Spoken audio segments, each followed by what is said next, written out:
Welcome back, ladies and gentlemen. Wellness perhaps is a very general term that we need to precisely understand, and how to be physically and mentally balanced. How can we raise our children to be balanced and to understand the meaning of balance? What are the practices that we can do in order to achieve that target?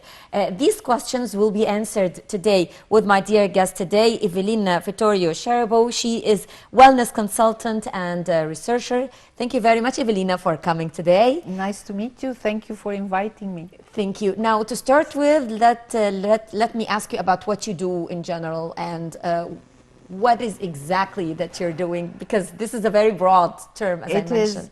For many years, for like the past 20 years of my life, I dedicated everything to the research of, let's say, wellness, and also researching and teaching many topics that are basically targeting the balance of a human being.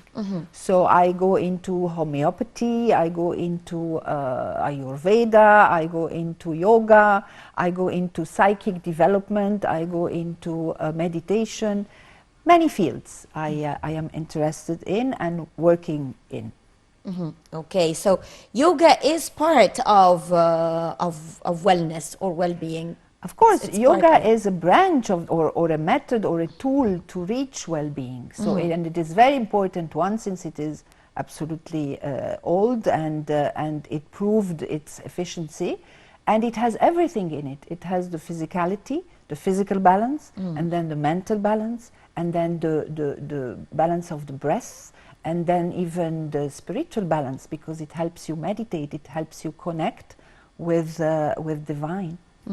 How can practicing yoga help us in controlling stress or anger or whatever negative feelings we're having? Well, let's not talk about yoga in particular, because it will be more clear if I give you the simple idea about well-being and wellness and balance. Okay, and then we can see how yoga can help in that particular. So you can explain to us wellness in general? Yes. So if we say it simply, we should say it simply or not at all. So what are we searching basically? Why do we have stress? Why do we are not happy? Why do we are always searching for a certain balance?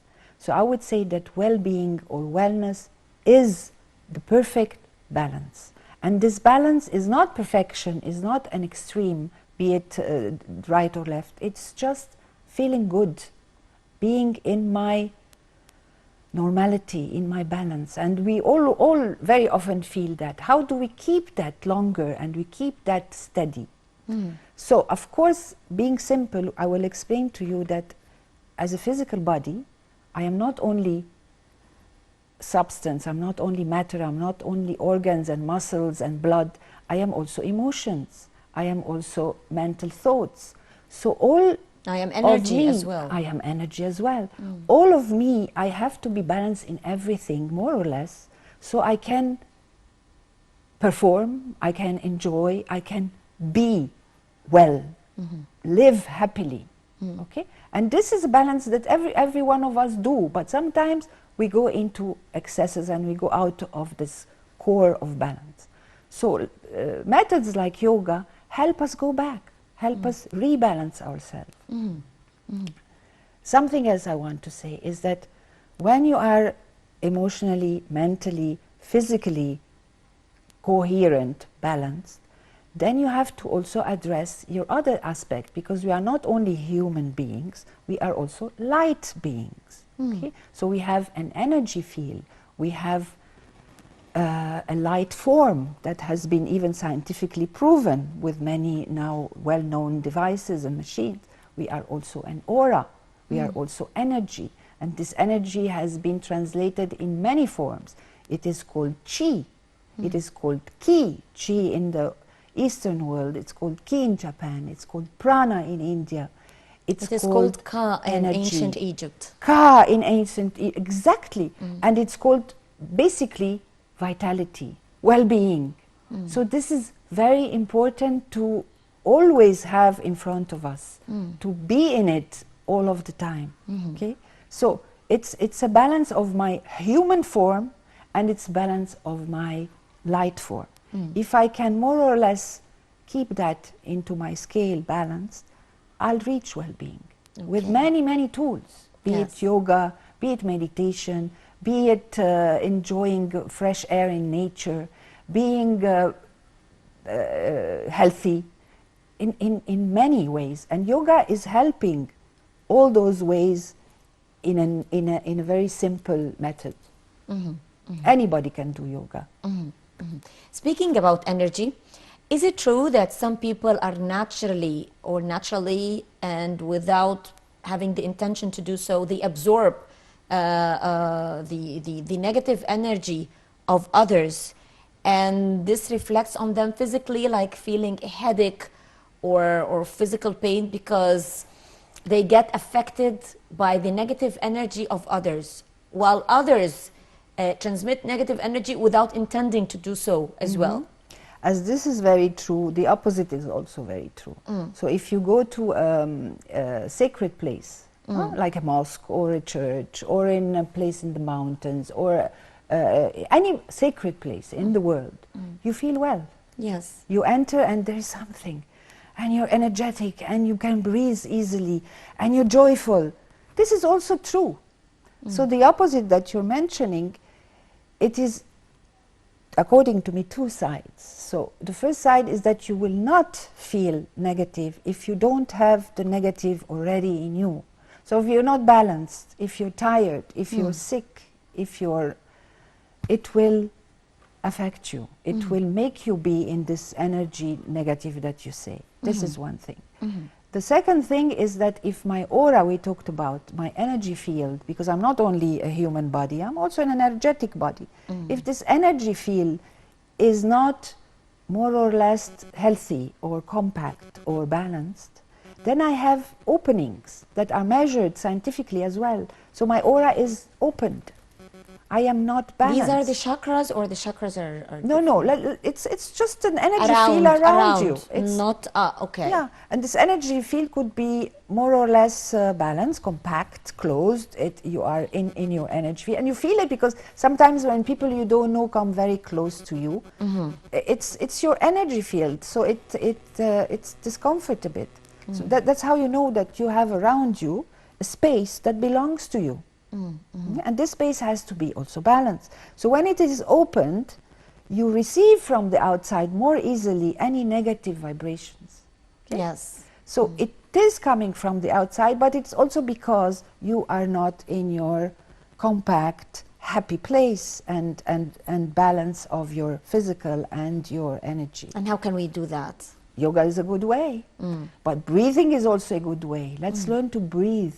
We are breathing automatically. I mean, this is basic. You breathe, you don't even think that you're breathing. But if we just sit, close our eyes, pray or meditate, it's just being within yourself in perfect conscious breathing. This is a method to help you also think less, be less stressful. We have a monkey mind. So when we focus on the breath, the in-breath, and then the out-breath, and how deep I can bring it down, and how slow I can bring it out. Just be with the breath. This is called conscious breathing. It's so easy, but it puts you, after 10 minutes, in a much less stressed state of being. The thoughts are diminished, the emotions are better. You know, sometimes we are all hysterical or sad or whatever. Stressed out. Teach yourself to go in that breathing technique. We call it meditation, but it is not more than this. You just close your eyes, be within yourself, calm yourself, relax your physical body, and start following your breath. This helps you in what also mentally and emotionally, because we are bombarded by thoughts and emotions all day long, all our life. There are too many. We call it monkey mind. So this focusing on the breath help me. Every time I have a thought, I allow it to come, because you cannot stop it, but I don't stay with it. Now I'm thinking what I'm going to cook at home. Okay, I thought about it, now I let it go. I don't stay with it. And I go back to my breath. So you will end up having less thoughts and focusing more on being well, on breathing well, on relaxing yourself, on enjoying what is around you, being joyful. This helps. Breathing. Being in nature helps a lot. Have you ever seen a human being not calming down as soon as you put him somewhere with trees, with flowers, with any kind of the sea, of course. Yeah? The sea is the biggest source of desert. positive energy. And for Egypt me. is so full of that. Yes. We can enjoy it really, and it's not necessarily expensive. Even the desert, for so many people. Absolutely. People find peace in the desert and they go to just relax and take the negative thoughts out of their mind. And as you said, breathing is the oldest technique that we know, and we practiced it unintentionally of thinking about well-being. It's just something that we do naturally. Yes, but you have to differentiate between the automatic breathing and the That's a it. bit more conscious. Conscious about the Absolute effect conscious. of breathing and In your inhaling well-being. and exhaling, and how this help us in controlling somehow the bombardment, as you termed it, the bombardment of thoughts that come Absolutely. to our And heads. yoga helps you do that. It Okay. also helps you relax your physical body or stress you, be in shape with your physical body. Okay. And then be in shape with your respiratory system, which all this brings you to joyful state of being. Another big concept that I would like to offer to the audience is so simple. Everything is simple and we just forget about it, or we are taken by life. It's to live in the moment. Now I'm talking to you. Why should I think about later? Why should I remember what happened to me, even if it's sad and it influenced me? I will teach myself to enjoy being with you now and focusing on you and me now, on what we are talking about, how people can benefit. So I'm fully in the now. This helps us so much you cannot imagine. Because the mind also and the emotions, we are always either in the past or projecting in the future. We need to be conscious about that. Yes. Being yes. conscious is, I believe, Awareness. is the key. Awareness. Yes. Being aware that you don't need to be in the future, you don't need to remember the past all the time. If you enjoy and focus on the moment. Perhaps this is the main reason for stress, because Yes. I could be very stressed out if I am thinking about the future, if I'm having exams, for example. What am I going to do with the exams? How much time do I have to study? How am I going to balance everything and so on? Or the past, as you said, stressing myself out for past experiences or bad relationships or toxic people. But still to be tolerant with yourself. I mean, if you have been having a very bad experience in the past and you are suffering about them, okay, understand yourself and tolerate and be compassionate, love yourself for that, but try slowly to bring it back to the present so it dissipates slowly. But if you jump and you're sad about it, it's okay. We are humans, okay? And if you need to make plans for the future, it's okay. But we can make the plan for the future by focusing on what in the future will make me happy, will make me satisfied, will make me richer, will make me whatever I want. I'm making the plan for the future, but I'm living it now. Okay. So I am fully conscious of my present moment. And this is so easy and so full of well-being and wellness. Okay. Because you keep yourself away from the stress.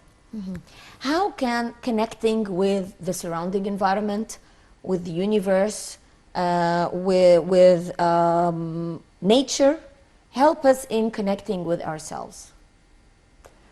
Look, when you go inside and you start this simple workout, I will say, just to be in communication with self, to be in a relaxed body, to attend at yourself so you have a healthy body, to be in the now and to do some methods of breathing, of yoga, of whatever you choose to do, to be in a certain harmony between your emotions, your thoughts and your physical body.